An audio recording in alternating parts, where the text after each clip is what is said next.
True9 news కి స్వాగతం. ముందుగా ముఖ్యాంశాలు. ఇతర దేశాల రాజకీయాలపై దృష్టి. గ్లోబల్ కింగ్ మేకర్ గా అవతారం ఎత్తనున్న మాస్.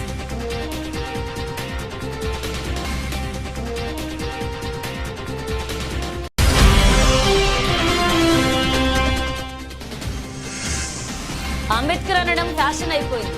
రాజ్యసభలో హోంమంత్రి అమిత్ షా వ్యాఖ్యలు. దేశవ్యాప్తంగా దుమారం. విరుచుకుపడ్డ విపక్షం.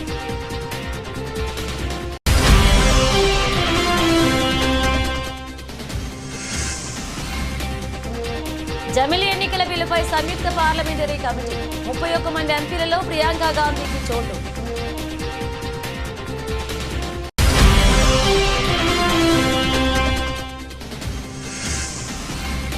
రైతు సమస్యలపై బీఆర్ఎస్ వాయిదా తీర్మానం.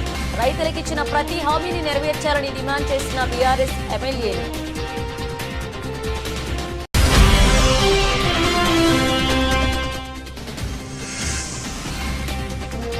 అమరావతి పునర్నిర్మాణంపై చంద్రబాబు సర్కార్ ఫుల్ ఫోకస్. పనులపై కీలక భేటీ.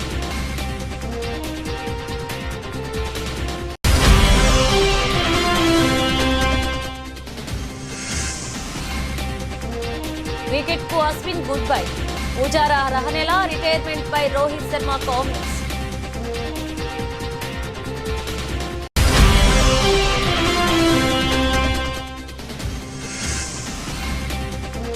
తాలిబొట్టుతో ముంబై పార్టీకి వెళ్లిన కీర్తి సురేష్.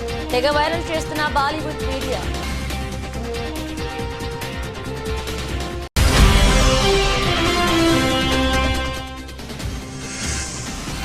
భారీ నష్టాల్లో దేశీయ స్టాక్ మార్కెట్ సూచీలు.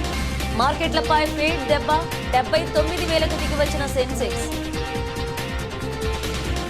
అమెరికా అధ్యక్ష ఎన్నికల్లో రిపబ్లికన్ అభ్యర్థి డొనాల్డ్ ట్రంప్ను వేల కోట్ల రూపాయలను ఖర్చు చేయటమే కాక అతని తరపున స్వయంగా ప్రచారం చేసి గెలుపులో కీలక పాత్ర పోషించిన ప్రపంచ కుబేరుడు టెస్లా అధినేత ఎలన్ మస్క్ ఇప్పుడు ఇతర దేశాల ఎన్నికల్లో సైతం తన ప్రభావాన్ని చూపాలనుకుంటున్నారు. ప్రపంచ రాజకీయాల్లో కింగ్ మేకర్గా మారాలనుకుంటున్నారని రాజకీయ పరిశీలకులు భావిస్తున్నారు. అందులో భాగంగా ఆయన తొలుత యూకేపై దృష్టి సారించారు. మంగళవారం యూకే సంస్కరణల నేత నిగేల్ ఫరాజ్ను కలిశారు. మస్క్ ఆయనను కేవలం ప్రచారం కోసం మాత్రమే కలవలేదని, ఫరాజ్కు రానున్న ఎన్నికల్లో ఆయన $1 మిలియన్ విరాళాన్ని ఇవ్వనున్నారని యూకే టెలిగ్రాఫ్ ఒక వార్తా కథనంలో పేర్కొంది. మస్క్ మన వెనక ఉన్నాడనడంలో ఎలాంటి సందేహం లేదు. విరాళాలకు సంబంధించి ఆయనతో చర్చలు జరుగుతున్నాయని ఫరాజ్ టెలిగ్రాఫ్ తెలిపారు. గ్లోబల్ కింగ్ మేకర్గా మారుదామనుకుంటున్నారని టెలిగ్రాఫ్లో పేర్కొంది.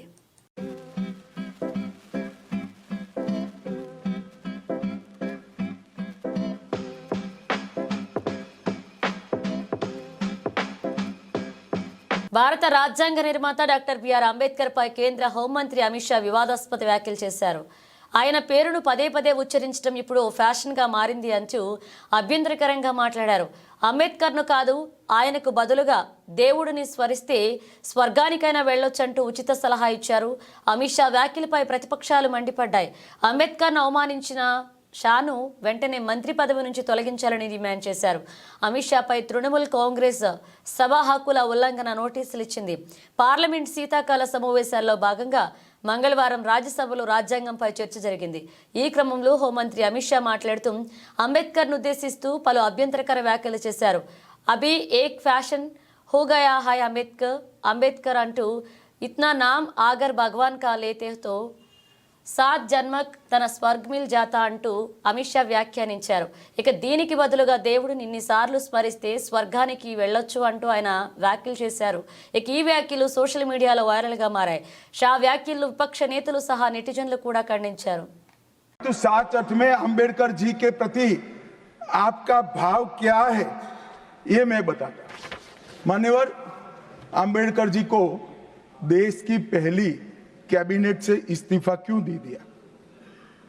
अंबेडकर जी ने कई बार कहा कि अनुसूचित जातियों और जनजातियों से हुए व्यवहार से मैं असंतुष्ट हूं।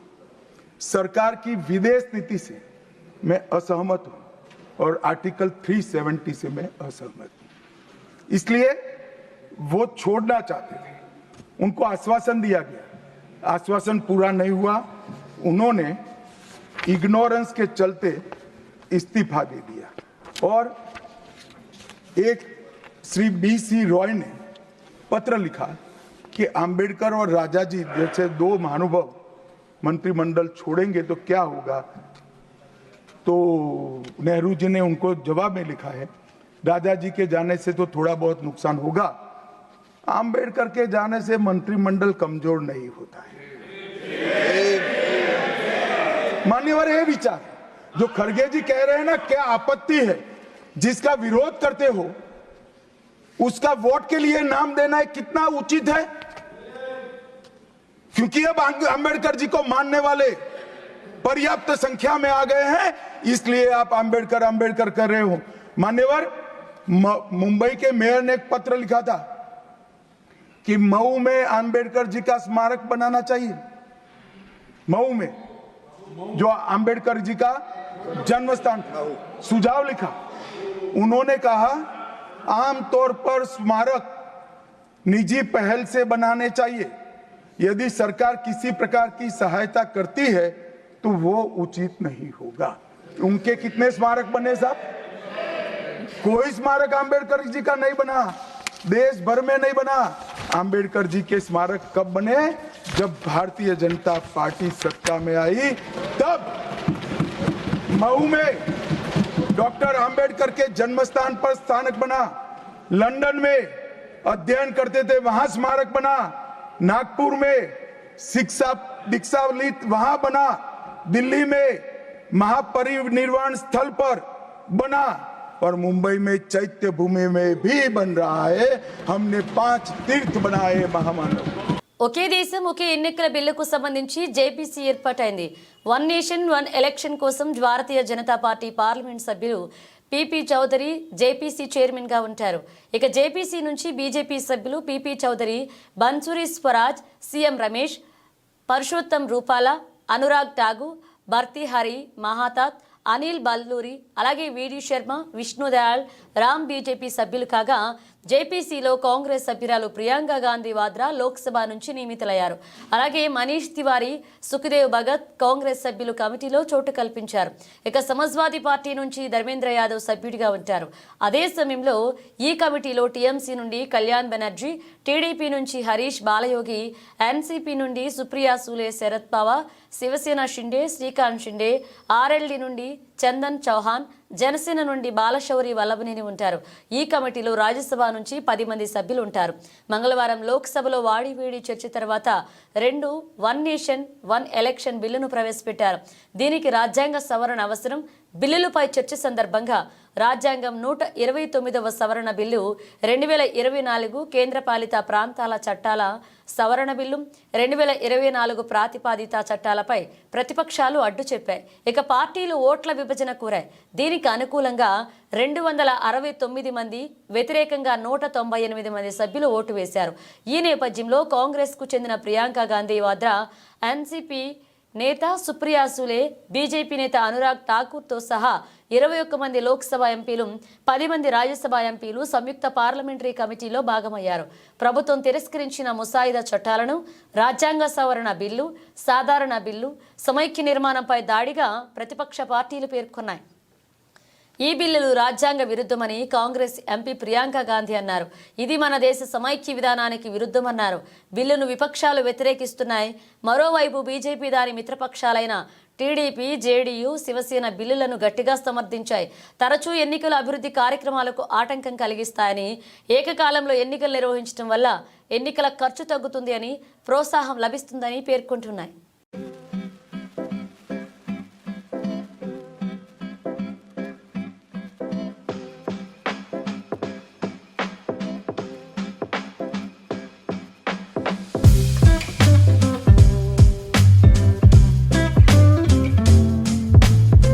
అసెంబ్లీ సమావేశాల 5వ రోజుకు చేరుకున్న అసెంబ్లీ వేదికగా ప్రజా సమస్యలపై బీఆర్ఎస్ పార్టీ మొదటి రోజు నుంచి పోరాడుతుంది.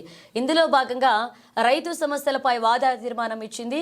పెట్టుబడి సాయంతో పాటు 2 లక్షల వరకు ప్రతి రైతుకు రుణమాఫీ చేయడంతో పాటు రైతులకిచ్చిన ప్రతి హామీని నెరవేర్చాలని డిమాండ్ చేసింది.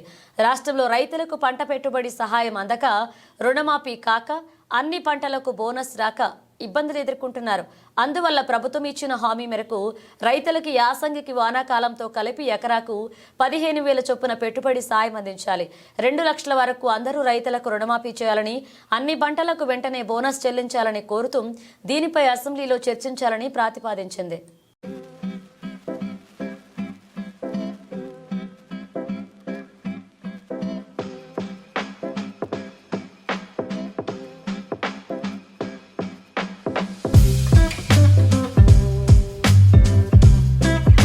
అమరావతి పునర్నిర్మాణం కోసం ఏపీ ప్రభుత్వం వేగంగా అడుగులు వేస్తుంది. ప్రత్యేక ప్రణాళిక రూపొందించి పనులు స్పీడప్ చేస్తుంది.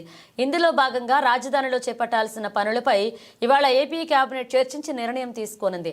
ముఖ్యమంత్రి చంద్రబాబు అధ్యక్షతన ఏపీ కేబినెట్ సమావేశం ఇవాళ జరగనుంది. సచివాలయంలో జరగనున్న ఈ సమావేశంలో పలు కీలక అంశాలపై చర్చించనున్నారు. ఈ సమావేశంలో కీలక నిర్ణయాలకు ఆమోదం తెలపనుంది మంత్రివర్గం. ముఖ్యంగా సిఆర్డీ అథారిటీ సమావేశంలో ఆమోదం తెలిపిన 24,276 కోట్ల పనులకు పాలనాపరమైన అనుమతులపై కేబినెట్లో చర్చ జరగనుంది. అలాగే విజయవాడ బొడమేరు ముంపు బాధితులకు రుణాల రీషెడ్యూల్ కోసం స్టాంప్ డ్యూటీ మినహాయింపు, పలు పరిశ్రమలకు భూ కేటాయింపుల లాంటి అంశాలు కూడా కేబినెట్లో చర్చకు రానున్నాయి. సీఎం చంద్రబాబు నేతృత్వంలో 2 రోజుల క్రితమే జరిగిన సిఆర్డీఏ 43వ అథారిటీ సమావేశంలో ఆమోదించిన పలు నిర్ణయాలు కేబినెట్ ముందుకు రానున్నాయి. రాజధాని నిర్మాణం కోసం సిఆర్డీ అథారిటీ సమావేశంలో ఆమోదం తెలిపిన ట్రంక్ రోడ్లు, లేఅవుట్లలో మౌలిక వసతుల కల్పన, ఐకానిక్ బిల్డింగ్లకు సంబంధించి మొత్తం 24,276 కోట్ల పనులకు పాలనాపరమైన ఆమోదం కోసం గురువారం మంత్రివర్గం ముందుకు రానుంది. ఇందులో భాగంగా 103 ఎకరాల్లో 11.22 లక్షల చదరపు అడుగుల విస్తీర్ణంలో నిర్మించే అసెంబ్లీ భవన నిర్మాణానికి అనుమతులు ఇవ్వనున్నారు.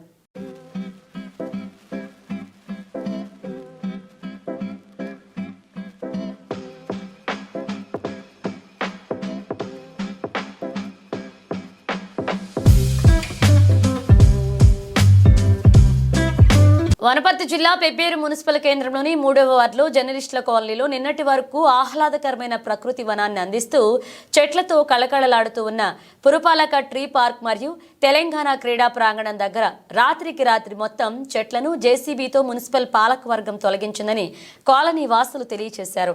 చెట్లను తొలగించిన విషయం మున్సిపల్ కమిషనర్ గణేష్ బాబుకు కూడా తెలియకుండా చేయడం ఏమిటి అని కాంగ్రెస్ నాయకులు ప్రశ్నిస్తున్నారు. ప్రకృతి వనాన్ని దుర్వినియోగం చేసిన వారిపై కేసులు పెడతామని మున్సిపల్ కమిషనర్ ఫోన్ సమాచారం అందించారు.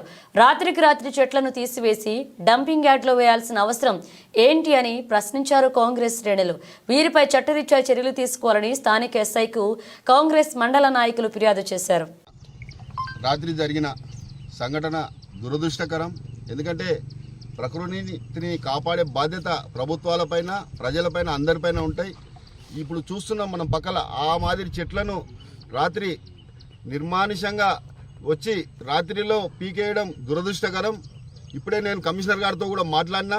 కమిషనర్ గారు మీరేమైనా చెప్పినా ఇక్కడ చెట్లు పీకమని అంటే నాకేం తెలియదు, నాకు సంబంధం లేదు, నేను చెప్పలేదు, నేను ఇప్పుడు పోలీస్ స్టేషన్లో కూడా కంప్లైంట్ చేస్తా అని చెప్పిండు. మేము కూడా పార్టీ పరంగా కాంగ్రెస్ పార్టీ తరఫున ఇట్లా చెట్లను ధ్వంసం చేసిన ఈ పాలకవర్గం పైన, ఆ మిషన్ల పైన, ఆ టిప్పర్ల పైన ఖచ్చితంగా వాల్టా చట్టంలో చర్య తీసుకొని వాళ్ళను అవసరం వస్తే దీనికి సంబంధించిన మెయింటెనెన్స్ ఎంత అయిందో ఈ 5 సంవత్సరాల ఆ రికవరీ కూడా వాళ్ళతోనే చేసి చెట్లను వాళ్ళని ఖచ్చితంగా శిక్షించాలని చెప్పి మేము డిమాండ్ చేస్తున్నాం. తాండూరు నియోజకవర్గం వికారాబాద్ జిల్లా తాండూరు సబ్ డివిజన్లోని బషీరాబాద్ పోలీస్ స్టేషన్ను వికారాబాద్ జిల్లా ఎస్పీ నారాయణరెడ్డి తాండూరు డీఎస్పీ బాలకృష్ణారెడ్డితో కలిసి సందర్శించారు. Tandur DSP Balakrishna Reddy, Tandur rural CI Y Nagesh, Basheerabad SI Shankar ఎస్పీకి పుష్పగుచ్చం అందించి స్వాగతం పలికారు. అనంతరం జిల్లా ఎస్పీకి పోలీస్ సిబ్బంది గౌరవ వందనం సమర్పించారు. జిల్లా ఎస్పీ సిబ్బందితో కలిసి మొక్కలు నాటారు. స్టేషన్లో పలు రికార్డులను పరిశీలించారు. స్టేషన్లో నమోదైన కేసుల వివరాలను, పెండింగ్లో ఉన్న కేసుల వివరాలను పరిశీలించారు. అదేవిధంగా స్టేషన్కు వచ్చే ఫిర్యాదుదారుల పట్ల మర్యాదపూర్వకంగా మెలగాలని, కేసుల పరిష్కారానికి కృషి చేయాలని సూచించారు. ఈ సందర్భంగా జిల్లా ఎస్పీ నారాయణరెడ్డి మీడియాతో మాట్లాడుతూ బషీరాబాద్ పోలీస్ స్టేషన్ కేసుల నియంత్రణలో బెస్ట్గా నిలిచిందన్నారు. గత సంవత్సరం కంటే ఈ సంవత్సరం నేరాల సంఖ్య తగ్గిందన్నారు. అనుమానాస్పద మరణాలు, ఆత్మహత్యలు, అదృశ్యమైన కేసులు తగ్గిపోయాయని తెలియజేశారు. ఈ పోలీస్ స్టేషన్లో ఏడాది ఒక్క హత్య కేసు కూడా నమోదు కాకపోవడం గమనార్హమన్నారు. ఈ కార్యక్రమంలో rural CI Y Nagesh, SI శంకర్తో పాటు పోలీస్ సిబ్బంది ఉన్నారు.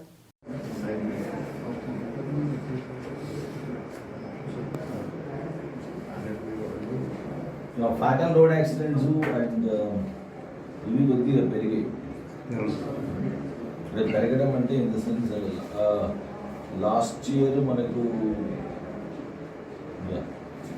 రోడ్ యాక్సిడెంట్స్ లాస్ట్ ఇయర్ ఒక 5 పెరిగాయి, 5 రోడ్ యాక్సిడెంట్స్ పెరిగాయి. ఇవి కూడా non fatal road accidents, fatal road accidents. So ఎక్కడైతే మరణం సంభవించిన యాక్సిడెంట్స్ మనకి ఒక 5 రోడ్లు పెరిగాయి లాస్ట్ ఇయర్.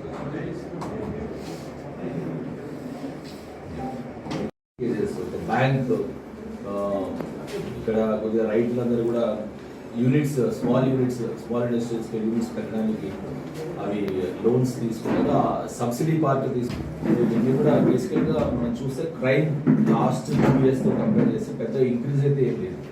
మిగతా మనకు ఫర్ ఎగ్జాంపుల్ లాస్ట్ ఇయర్తో ఈ ఇయర్ చూస్తే మనకు 174 అంటే అనుమానాస్పద మృతులు అండ్ సూసైడ్స్ ఉన్నాయి, అవి తగ్గాయి. లాస్ట్ ఇయర్తో పోతే ఈ ఇయర్కి 8 తగ్గాయి. అండ్ సిమిలర్గా మిస్సింగ్ కేసెస్ కూడా తగ్గాయి. లాస్ట్ ఇయర్ 15 ఉన్నాయి, ఈ ఇయర్ 10కి వచ్చింది. సో వీటిలో తగ్గుముఖం పెట్టడం చాలా మంచి పరిణామం యాక్చువల్గా. ఎందుకంటే సూసైడ్స్ అనేది ఎమోషనల్గా పాపం వాళ్ళు ఏం చేయాలో ఆ టైంలో తెలియక తీసుకుంటారు. సో అవి తగ్గాయంటే చాలా వరకు ప్రజలు ఇక్కడ మెంటల్గా స్ట్రాంగ్గా ఉండేటారు. అండ్ సిమిలర్గా మిస్సింగ్ కేసెస్ కూడా డిప్రెషన్లో ఉన్నప్పుడు వాళ్ళు మిస్ అవుతారు. అవి కూడా ఒక 5 కేసెస్ మనకు లాస్ట్ ఇయర్తో చేస్తే కంపేర్ చేయాలి. మిగతా మనకు సింపుల్ కేసెస్ కావాలి, లేకపోతే అదర్ ఐపీసీ కేసెస్ కానీ ఇంతకుముందు లాస్ట్ ఇయర్ ఎట్లా మనకు 22, 23లో ఎట్లా ఉన్నాయి, మిగతా నార్మల్ కేసులు కూడా అట్లా ఉన్నాయి. యాక్సిడెంట్ కేసెస్ కావచ్చు, సింపుల్గా బిలీవేస్ కావచ్చు, లేకపోతే అండ్ ఈ సంవత్సరం ఇంకా చెప్పాలంటే ఒక మర్డర్ కూడా లేదు. ఇది ఒక మర్డర్ కూడా రికార్డ్ అవ్వలేదు. లాస్ట్ ఇయర్ 2 మర్డర్స్ మనకు బషీరాబాద్లో ఉన్నాయి. ఈ సంవత్సరం నాట్ ఏ సింగిల్ మర్డర్. చాలా బాగా మంచిగా మర్డర్స్ అట్లాంటి ఏం లేకుండా పోలీసింగ్ చేసినట్టు భావించారు. తాండూరు నియోజకవర్గం వికారాబాద్ జిల్లా తాండూరు పట్టణంలో తాండూరు మాజీ ఎమ్మెల్యే పైలట్ రోహిత్ రెడ్డి ఆధ్వర్యంలో తాండూరులోని ఆయన నివాసంలో నిర్వహించిన అయ్యప్ప స్వామి పడి పూజ అంగరంగ వైభవంగా జరిగింది. అయ్యప్ప స్వాములు వందలాదిగా తరలివచ్చిన అయ్యప్ప స్వామి భజనలు, సంకీర్తనలు, అయ్యప్ప స్వామి నామస్మరణతో తాండూరు పట్టణం మారుమోగింది. అదేవిధంగా అయ్యప్ప స్వామి పల్లకి భక్తి శ్రద్ధలతో ఆడుతూ పాడుతూ అయ్యప్ప నామస్మరణ పఠిస్తూ కొనసాగించారు. ఈ సందర్భంగా మాజీ ఎమ్మెల్యే పైలట్ రోహిత్ రెడ్డి మాట్లాడుతూ అయ్యప్ప స్వామి ఆశీస్సులతో నియోజకవర్గ ప్రజలు సుభిక్షంగా ఉండాలని స్వామివారిని వేడుకున్నట్లుగా తెలియజేశారు. ఈ కార్యక్రమంలో వివిధ పార్టీల ప్రజా ప్రతినిధులు, వివిధ గ్రామాల ప్రజలు పాల్గొన్నారు.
బలగం మూవీ ఫేమ్ జానపద కళాకారులు మొగిలయ్య ఈ రోజు ఉదయం మృతి చెందారు. గత కొన్నాళ్లుగా అనారోగ్య సమస్యతో బాధపడుతున్న మొగిలయ్య స్వగ్రామం నరసంపేట నియోజకవర్గం దుగ్గొండి మండలం. ఆయన మృతదేహానికి పూలమాలలు వేసి నివాళులర్పించారు. కుటుంబాన్ని ఓదార్చారు నరసంపేట మాజీ ఎమ్మెల్యే పెద్ది సుదర్శన్ రెడ్డి. ఆయన అయితే కిడ్నీలు ఖరాబ్ అయినాక అన్నాడు, ఒక మాట అన్నాడు కదా,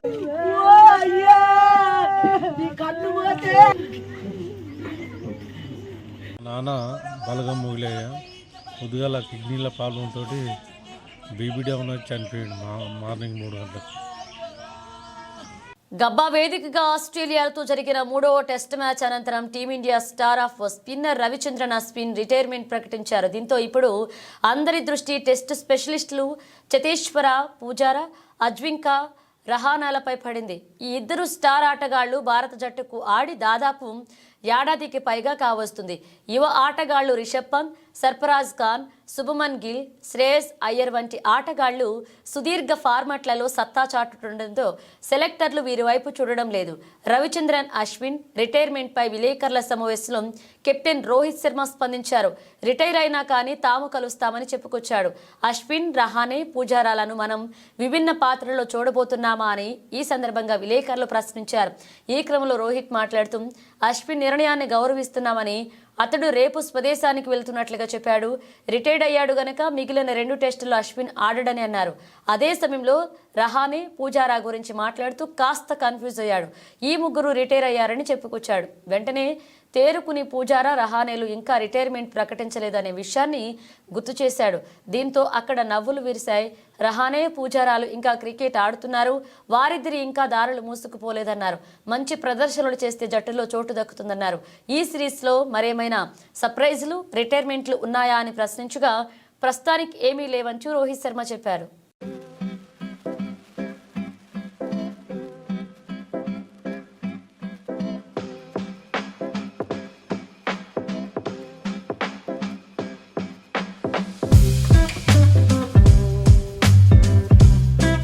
కీర్తి సురేష్ ఇటీవలే తన బాయ్ ఫ్రెండ్ ఆంటోనీని పెళ్లి చేసుకుంది. గోవాలో డిసెంబర్ 12న వీరి వివాహం మొదట హిందూ సాంప్రదాయంలో, ఆ తర్వాత క్రిస్టియన్ సాంప్రదాయంలో జరిగింది. పెళ్లిలో తాళిబొట్టు కడతారని తెలిసిందే. కానీ చాలా మంది సెలబ్రిటీలు పెళ్లైన తర్వాత వాళ్ళ వర్క్ నేపథ్యంలో తాళిబొట్టు లేకుండానే బయటికి వస్తారు. పార్టీలలో, ఈవెంట్స్లో పాల్గొంటారు. ముఖ్యంగా బాలీవుడ్లో పెళ్లైన ఏ హీరోయిన్ కూడా తాళిబొట్టుతో కనిపించదు. తాజాగా కీర్తి సురేష్ పెళ్లి తర్వాత ముంబైలో జరిగిన ఓ పార్టీకి వెళ్ళింది. అక్కడికి మోడ్రన్ డ్రెస్సులో వెళ్లడమే కాకుండా మెడలో తాళిబొట్టుతో వెళ్ళింది. దీంతో కీర్తి సురేష్ మోడ్రన్ డ్రెస్లో మంగళసూత్రంతో కనపడిన వీడియోలను బాలీవుడ్ మీడియా తెగ వైరల్ చేస్తుంది. దీంతో పలువురు ఆమెను అభినందిస్తుంటే మరికొంతమంది మాత్రం రీసెంట్గానే కదా పెళ్లయింది, అందుకే వేసుకుంది అని, కొంతమంది ఆ మోడ్రన్ డ్రెస్ మీద తాళిబొట్టు అవసరమా అంటూ రకరకాల కామెంట్స్ చేస్తున్నారు. మొత్తానికి కీర్తి తన పెళ్లితో కంటే పెళ్లి తర్వాత పార్టీకి ఇలా తాళిబొట్టుతో కనిపించి బాలీవుడ్లో బాగా వైరల్ అవుతుంది.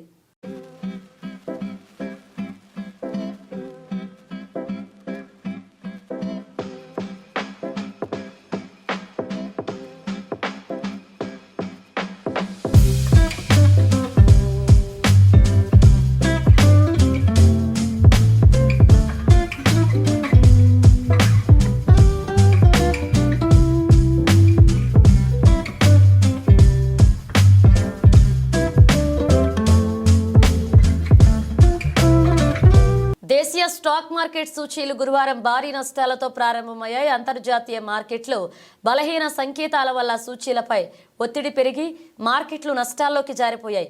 ఉదయం 9:30కి సెన్సెక్స్ 948 పాయింట్లు పడిపోయి 79,169 వద్ద ట్రేడ్ అవుతుండగా నిఫ్టీ 307 పాయింట్లు తగ్గి 23,891 వద్ద కొనసాగుతుంది.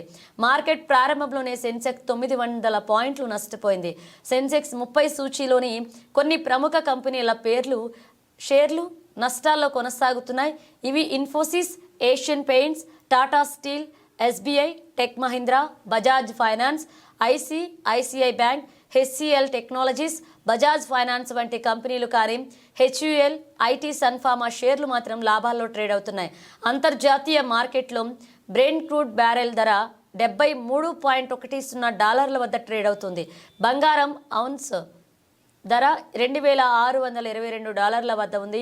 డాలర్తో రూపాయి మారకం విలువ 85.06 వద్ద కొనసాగుతుంది. అమెరికా ఫెడరల్ రిజర్వ్ కీలక రేట్లతో 25 బేసిస్ పాయింట్ల కోత విధించి ప్రస్తుతం ఉన్న 4.50 మైనస్ 4.175 శాతాన్ని 4.25 మైనస్ 4.50 శాతానికి తగ్గించింది.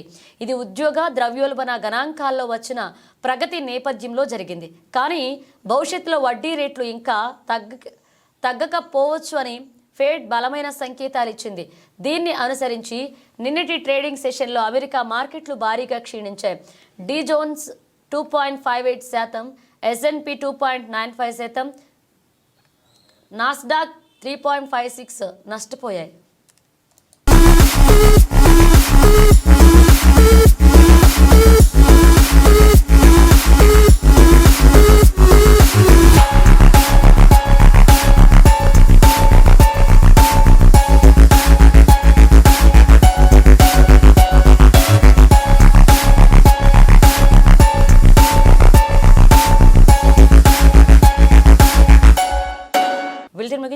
హెడ్లైన్స్ మరోసారి.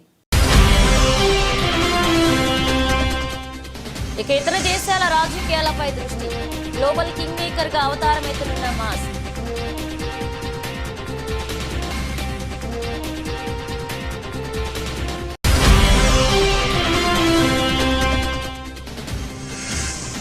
అంబేద్కర్ అనడం ఫ్యాషన్ అయిపోయింది.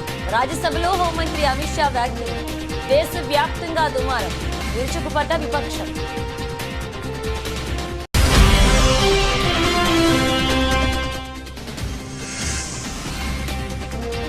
జమిలీ ఎన్నికల బిల్లుపై సంయుక్త పార్లమెంటరీ కమిటీ. 31 మంది ఎంపీలలో ప్రియాంక గాంధీకి చోటు.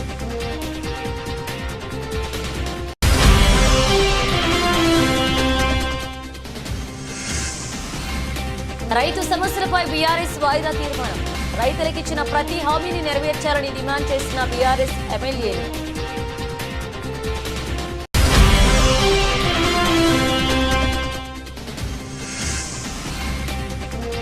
అమరావతి పునర్నిర్మాణంపై చంద్రబాబు సర్కార్ ఫుల్ ఫోకస్. పనులపై కీలక భేటీ.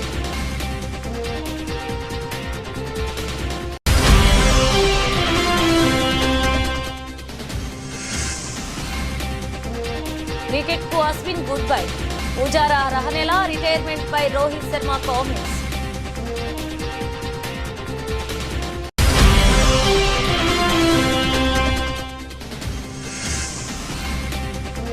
తాలిబొట్టుతో ముంబై పార్టీకి వెళ్లిన కీర్తి సురేష్. తెగ వైరల్ చేస్తున్న బాలీవుడ్ మీడియా.